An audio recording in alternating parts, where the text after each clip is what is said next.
এমনিতেই হারের বৃত্ত থেকে বের হতে পারছে না বাংলাদেশ। সমালোচনায় ঘুম হারাম হয়ে যাচ্ছে ক্রিকেটার ও বিসিবি কর্তাবাবুদের।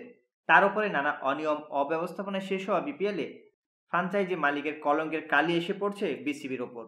বিপিএল চলাকালেই সম্মানী না পাওয়ার অভিযোগ করেছিলেন আফ্রিদি।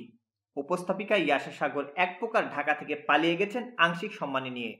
ক্রিকেটার মোহাম্মদ মিঠুন কয়েকদিন আগে মিডিয়াকে বলেছিলেন ফ্র্যাঞ্চাইজি থেকে একটি টাকাও পাননি।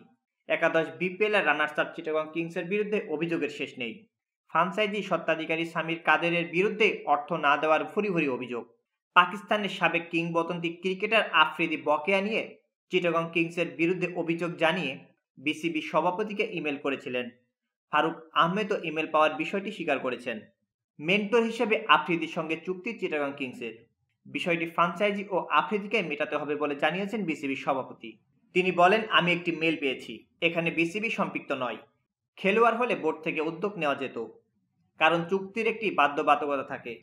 আফ্রিদি জানান, মেন্টর হিসাবে $1,00,000 সম্মানের চুক্তি হয়েছিল, তিনি পেয়েছেন মাত্র $19,000।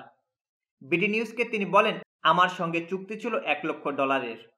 কথা ছিল বাংলাদেশে পা রাখার পর $50,000 দেওয়া হবে, টুর্নামেন্ট চলার সময় বাকি 50,000 দেবে, কিন্তু আমাকে মোট $19,000 দেওয়া হয়েছে।